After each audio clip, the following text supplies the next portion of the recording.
속한 분 예수 삶의 이유 되시네 내 노래 되시네 내가 믿는 분 내가 믿는 분 예수 내가 속한 분 예수 삶의 이유 되시네 내 노래 되시네 전심으로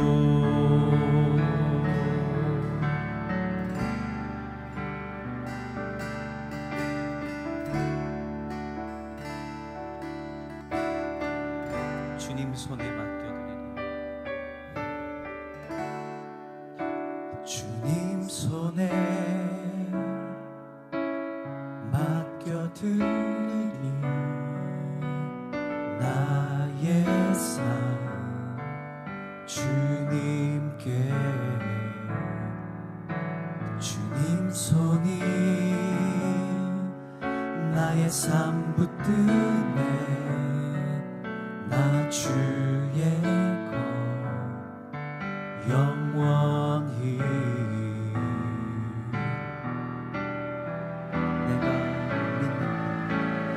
내가 믿는 분 예수 내가 속한 분 예수 삶의 이유 되시네 내 노래 되시네 전심으로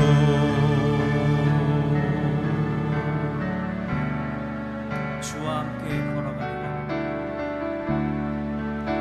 주와 함께 걸어가리라 모든 길을 주실래해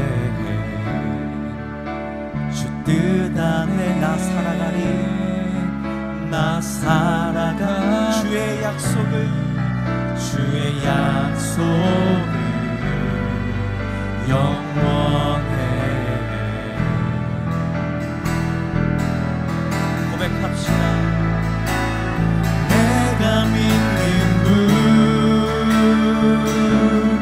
예수 내가 속한 분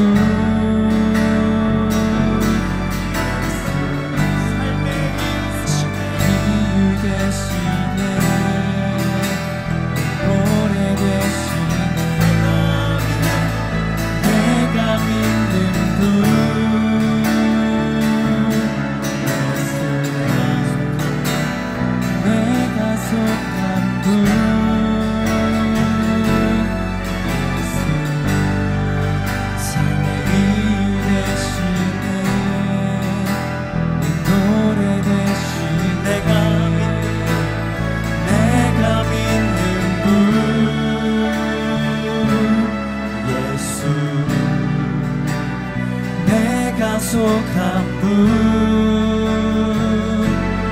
예수 삶의 이유 되시네 내 노래 되시네 전심으로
인생이란 이런 것이 아닐까라고 하는 생각이 듭니다. 이어달리기.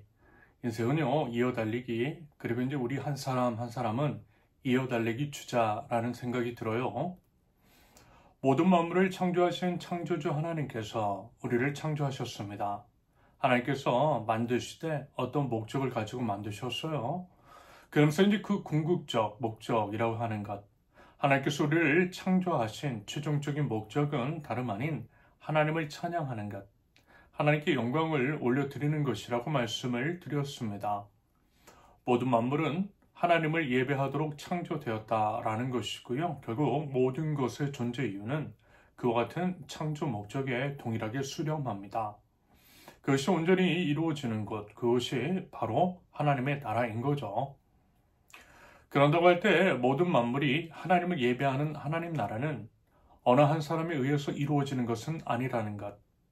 모든 만물이 합력하여 하나님의 나라를 이루어가야 합니다.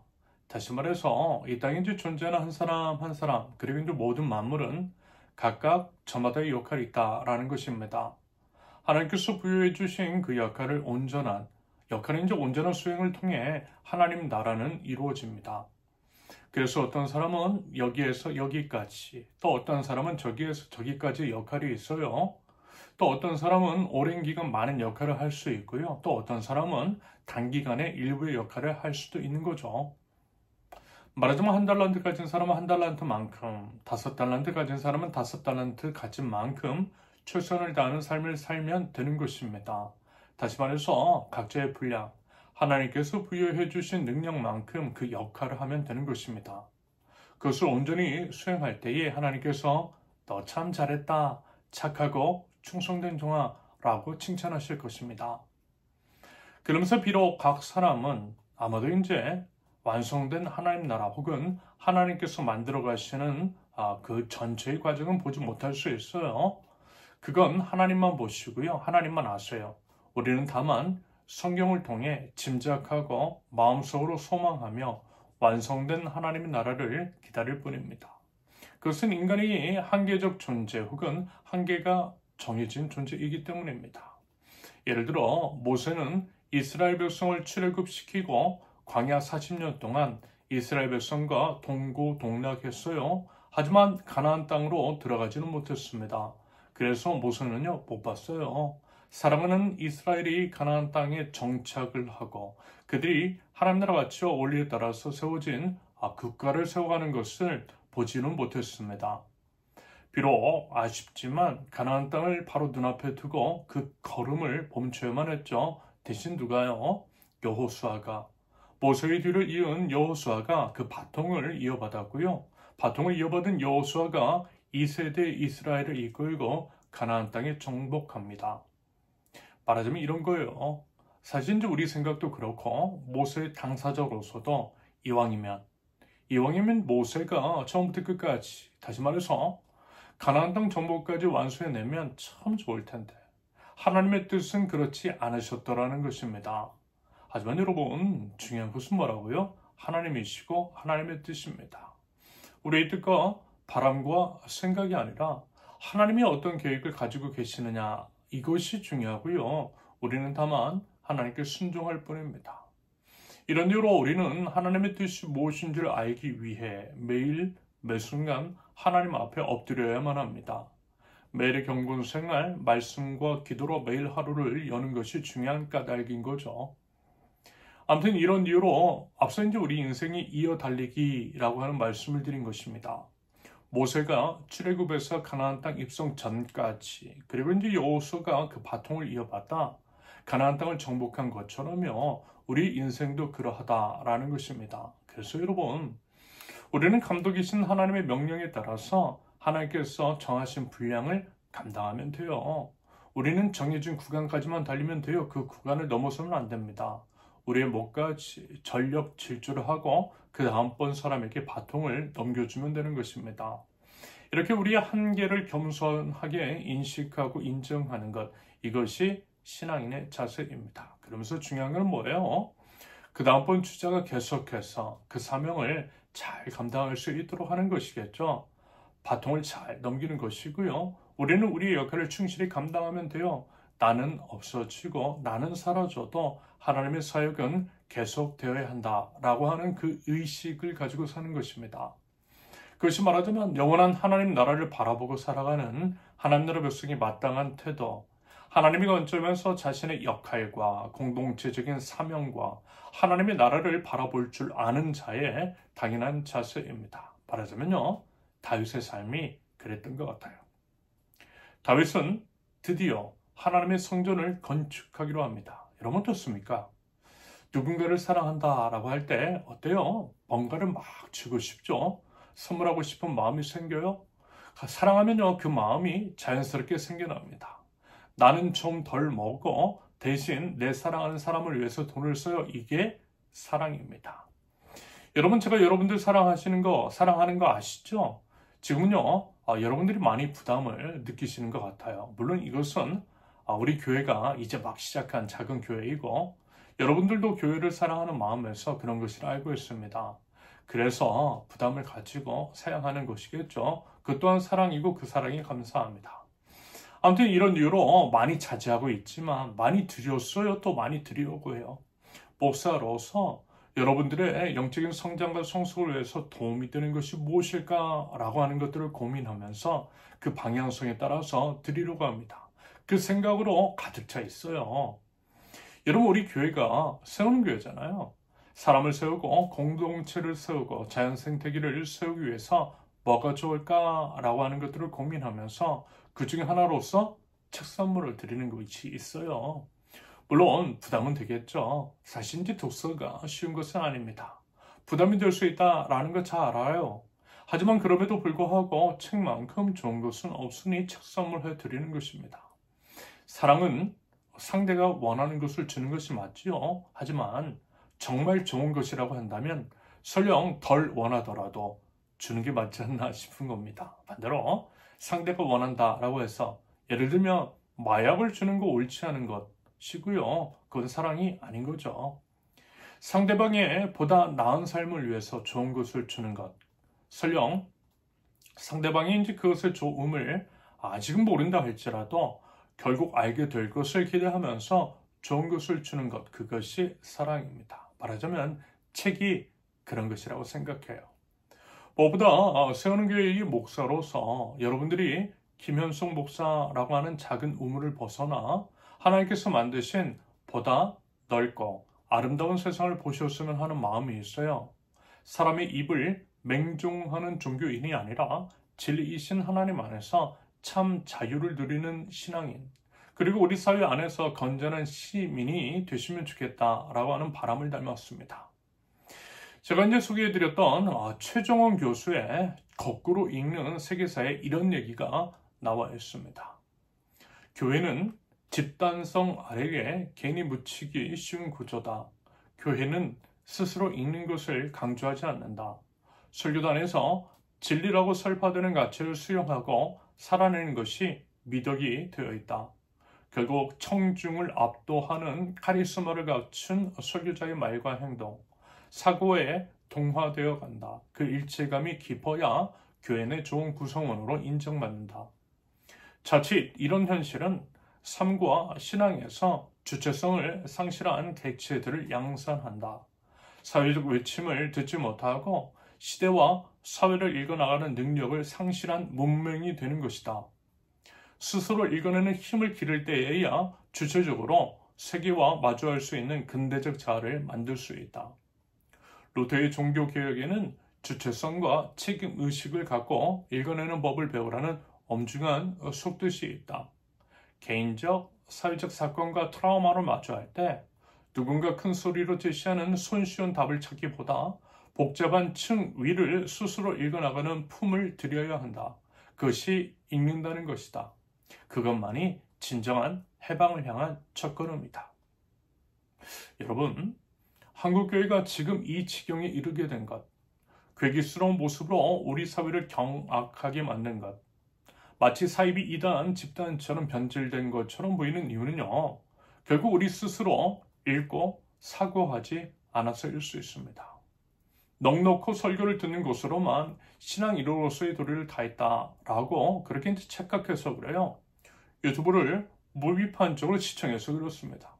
유튜브의 알고리즘에 빠져서 영혼이 죽어가고 내가 썩어가는 줄도 몰라서 그래요. 그런 사람이 교회 안에 넘쳐나기 때문일 수 있다라고 봅니다. 분별 없이 거짓 선동가의 선동에 휩쓸려가는 사람이 많아서 그렇습니다. 이런 이유로서라도 여러분들에게 책을 권해드리는 것입니다. 제발 스스로 읽고 숙고하고 알아가고 분별력 있게 살아가며 제대로 판단하시라고 말입니다.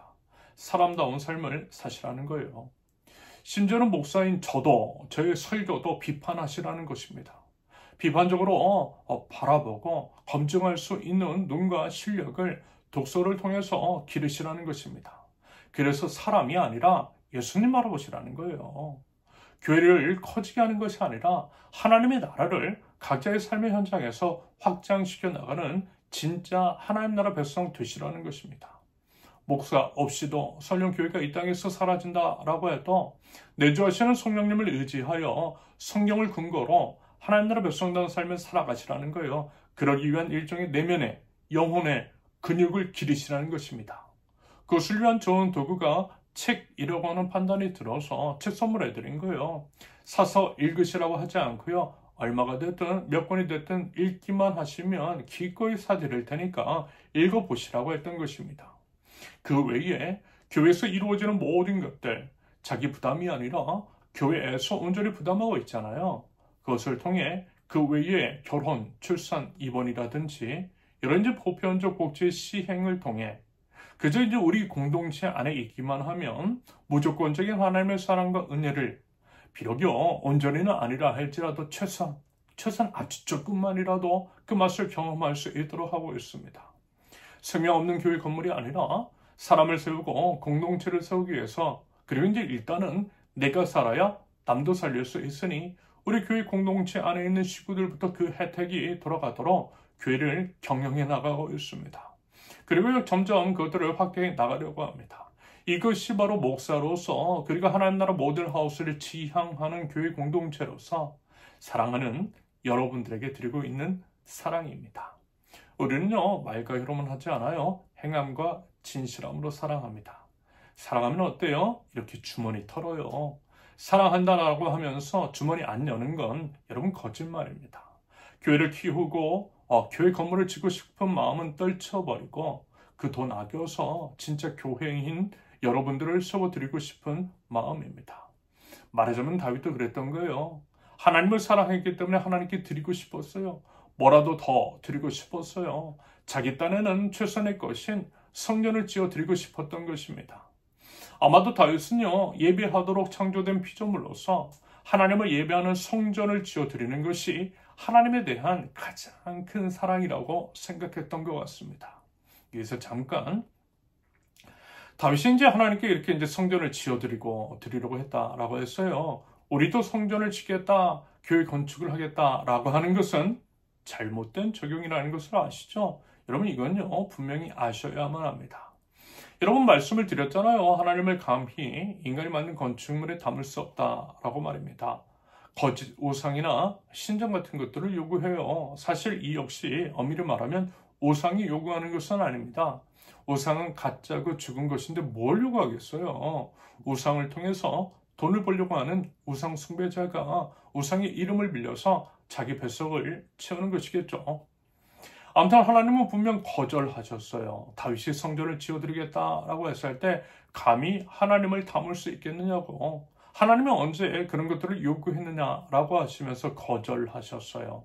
다만 다윗의 그 마음은 받으셨기 때문에 허락하신 것입니다. 여러분 우리도 그런 게 있죠. 나한테 이제 별 필요도 없는데 사실 이제 거추장스럽고 원하는 것은 따로 있는데 누가 이제 돈 모아서 선물 사줘요. 그 돈도 사실 이제 내가 준 돈인데 여러분 그러면 그거 어떻게 해요? 야 그거 내가 준 돈이잖아. 내가 언제 너한테 그거 사달라고 했어? 당장 돈으로 바꿔 라고 하지는 않지요. 그냥 어때요? 받아줘요. 그 마음이 너무 기특해서 갸륵해서 받아줘요. 그것 또한 사랑인 거죠. 말하자면 하나님도 그래서요. 다윗의 그 마음을 받아주신 것으로 볼 수 있습니다. 하지만 뭐라고요? 그럼에도 하나님의 마음은 분명합니다. 오히려 우리는요 어떤 특정한 건물이 아니라 온 우주가 하나님의 성전인 것을 알아야 합니다. 성경의 처음 책인 창세기, 처음 사람인 아담과 하와, 그들도 분명 하나님을 예배했어요. 하나님을 예배하는 것이 창조 목적이니까. 그런데 그 당시 에덴 동산에요, 여러분 예배당 없었어요. 그럼에도 그들은 예배했어요. 그럼 어디서요? 그들이 밟고 다니는 모든 땅에서 하나님 예배했어요. 온 우주가 우리 이제 삶의 모든 현장이 우리 가정과 직장과 학교, 그 외에 서 있는 모든 곳이 말하자면 하나님을 예배하는 예배당이었던 것입니다.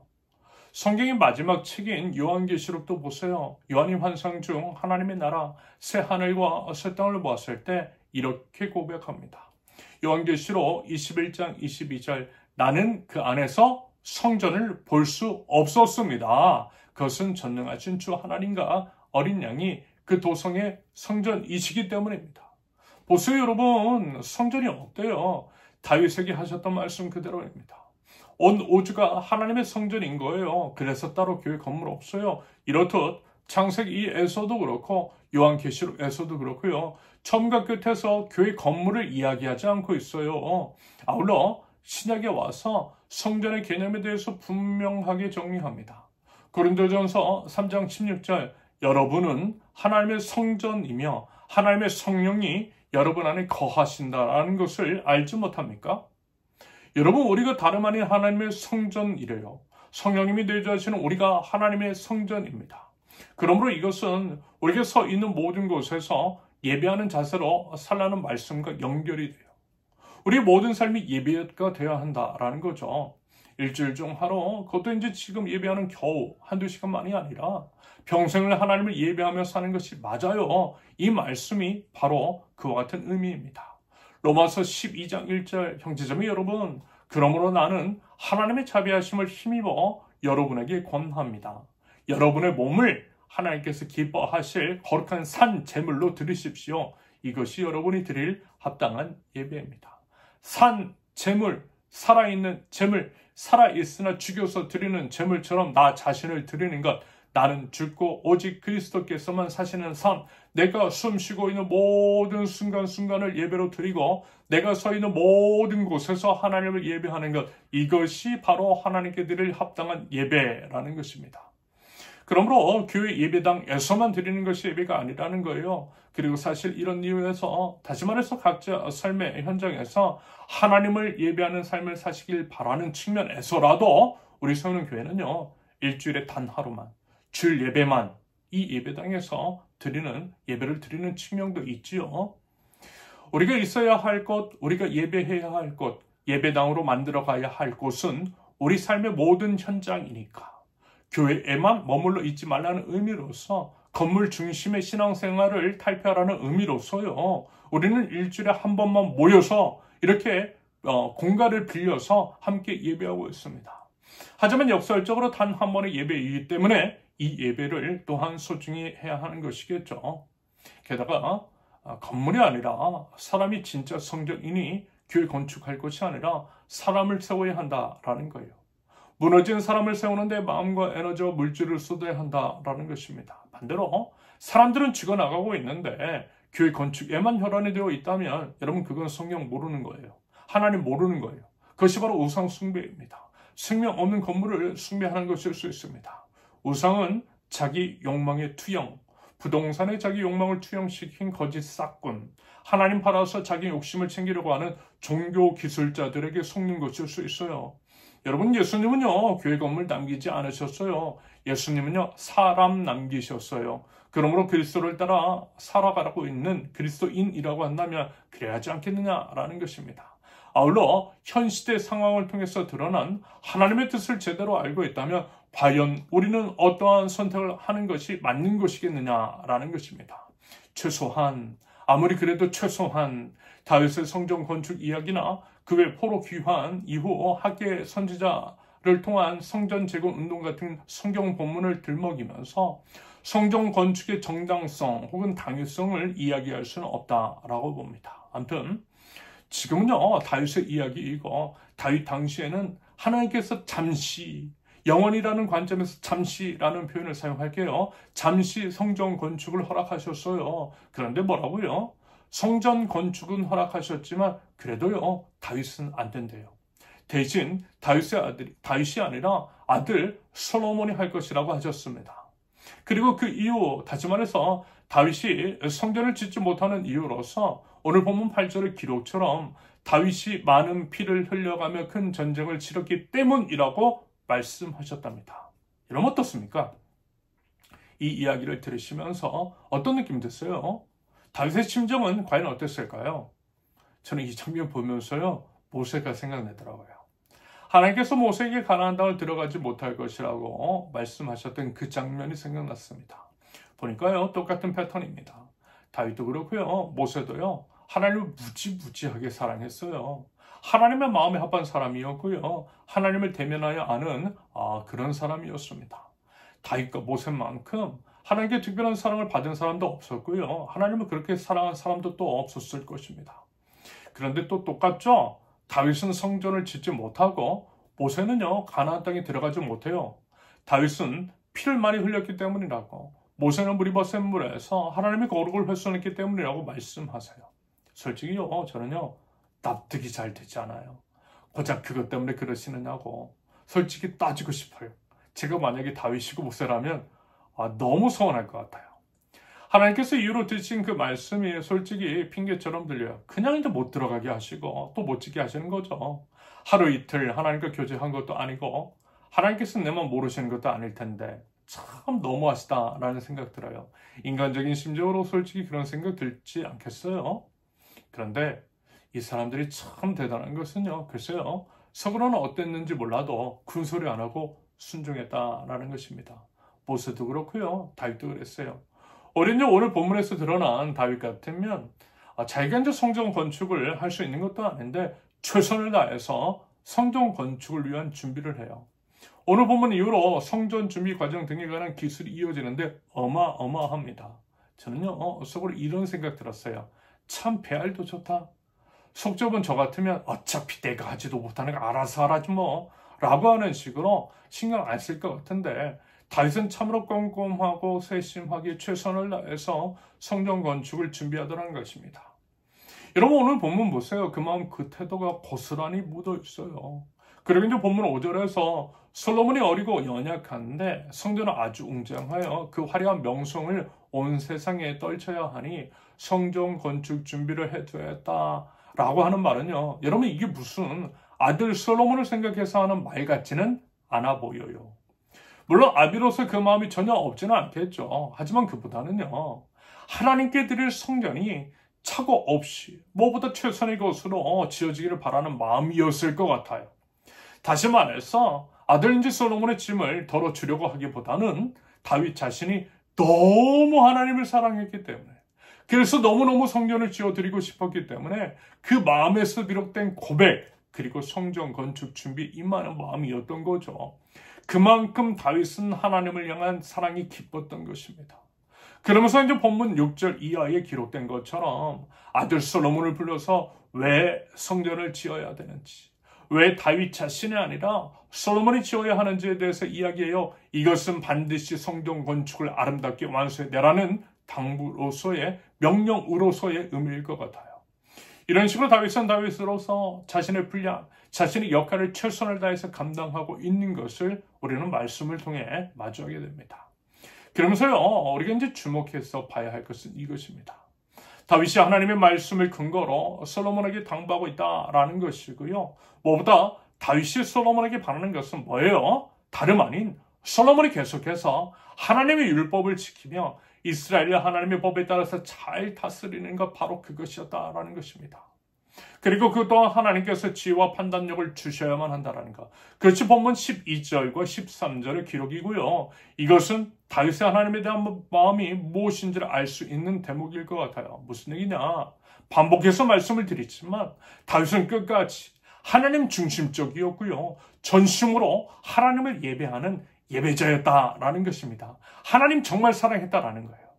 저는 이것이 지금 이 시대에 우리 모든 하나님 나라 백성이 회복해야 할 하나님에 대한 마음이라고 생각합니다. 우리 개개인이 이어달리기 주자로서요. 그 다음번 주자인 다음 세대에 물러줘야 할 신앙의 유산, 회복해야 할 믿음의 태도일 것 같습니다. 제가 이제 지난 교회 그리고 이제 한국 교회를 바라보면서요, 참 많이 아쉬웠던 거 이런 것이었어요. 결국 문제는 뭐였냐면 욕심이었어요. 탐심이었습니다.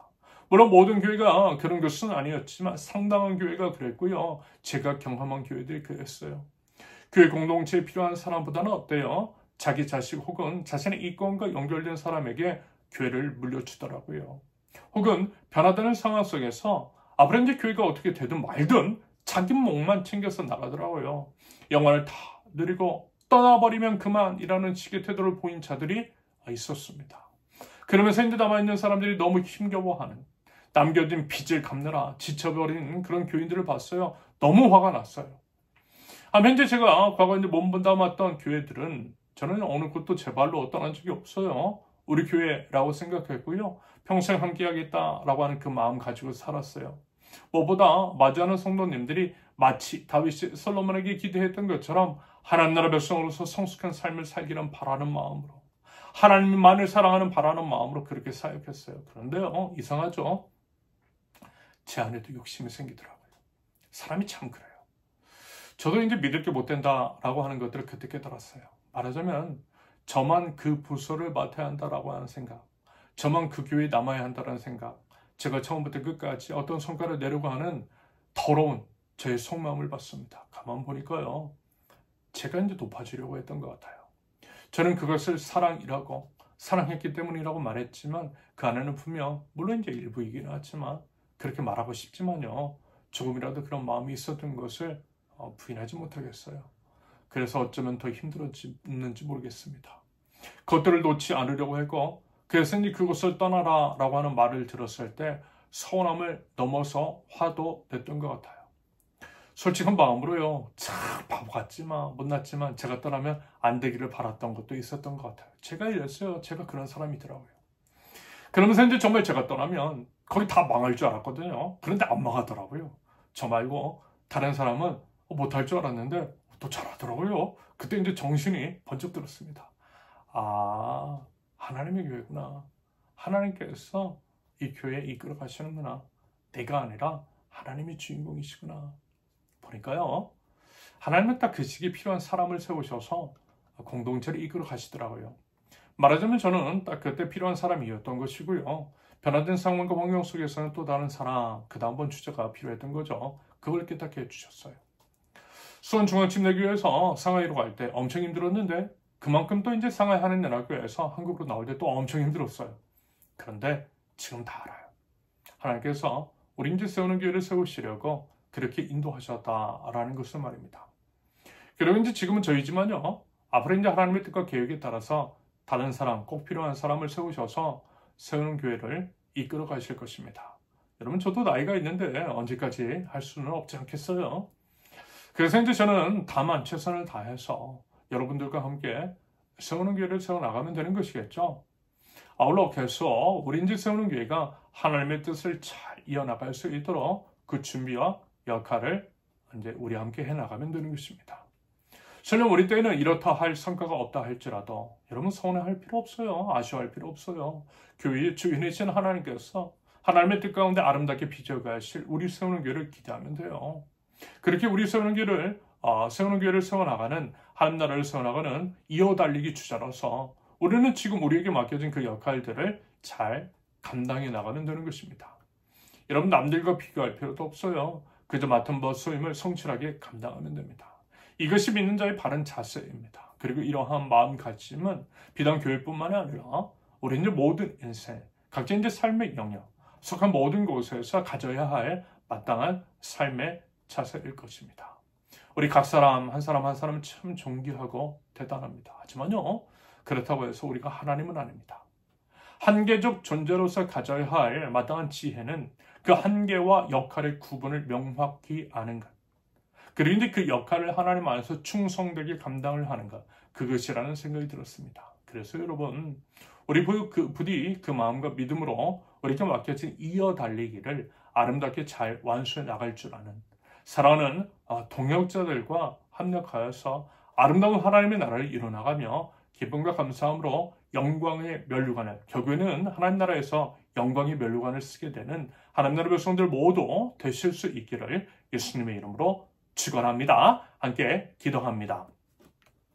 전심과 진심으로 하나님을 예배합니다. 저희 모든 삶으로 하나님을 예배합니다. 제가 서 있는 모든 곳을 하나님을 예배하는 곳으로 만들어 가겠습니다. 모든 찬양과 영광과 존귀 주님 홀로 받아 주시옵소서. 주님, 주님의 손에 저희 모든 삶을 맡겨드립니다. 주님 인도하여 주옵소서. 주님께서 최선의 길로 인도하여 주실 줄로 믿고 그 믿음과 기대로 살아가되 맡겨진 모든 삶 속에서 최선의 삶을 살아가는 저희들에게 없어서 하나님의 뜻과 계획을 알기를 원합니다. 날마다 매 순간마다 하나님 앞에 엎드리고 귀 기울이게 하옵소서. 하나님보다 결코 앞서지 않게 하옵소서.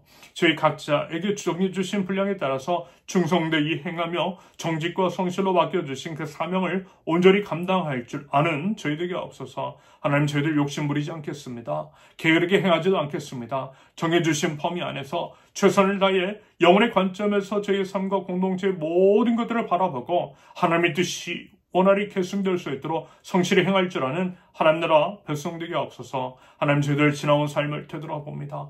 때로는 이해되지 않았고 그래서 원망과 불평도 있었지만 하나님은 그럼에도 함께 하셨으며 언제나 오르셨음을 기억합니다. 그래서 하나님 저희들 이제는 기대합니다. 기대하고 기도합니다. 하나님의 온전하신 뜻이 저희 삶에 이루어지도록 하나님의 나라가 저희를 통해서 이루어지기를 바라며 저희 삶을 주님께 맡겨드립니다. 주님 저희를 통하여서 일하여 주시옵소서. 저희가 뭔가를 하려 하기보다는 주님께 순종을 하고 주님의 말씀을 지키기에 온 힘을 기울이는 지혜를 저희들에게 허락하여 주시옵소서.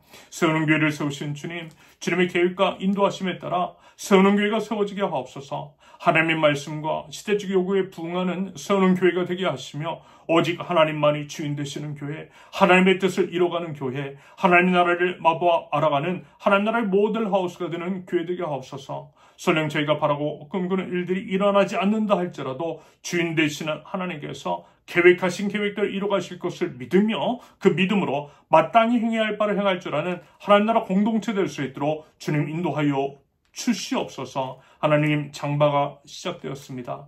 저지대에 사는 취약계층, 비가 쏟아지는 상황 가운데서 외부에서 일을 해야만 하고 운전을 해야 하는 사람들, 여러 위험에 노출된 이웃의 생명을 지켜 주시옵소서. 대한민국의 사회 안정망이 정말 온전하게 확충이 되어 단 한 사람이라 할지라도 더 살려낼 줄 아는 아름다운 사회가 될 수 있도록 주님 인도하여 주시옵소서. 여전히 전쟁의 포화 가운데 희생되는 이들을 기억하여 주시고 전쟁이 아니라 평화가 이 땅에 임하게 하옵소서. 원수까지도 사랑하라 하신 주님의 말씀이 이 땅에 회복이 되게 하시고 죽음의 냄새는 물러가고 생명의 향기를 되찾게 하옵소서. 그리하여 평화의 왕이신 우리 주님을 온 열방이 기쁨으로 찬양하는 아름다운 그날이 속히 찾아오도록 하나님 은혜를 더하여 주시옵소서. 이제는 우리 주 예수 그리스도의 은혜와 아버지 하나님의 극진하신 사랑과 성령님의 감화와 감동 교통하심이 각자에게 정해진 분량과 한계 안에서 최선을 다하면서 하나님의 예배하는 하나님 나라 백성들 위해 이제로부터 영원토록 함께 하시기를 간절히 축원합니다. 아멘. 감사합니다. 모든 예배를 마쳤습니다. 이번 한 주도요, 하나님 앞에 예배자로서 바른 삶을 살아갈 줄 아는 저와 여러분들 모두 되실 수 있기를 바랍니다.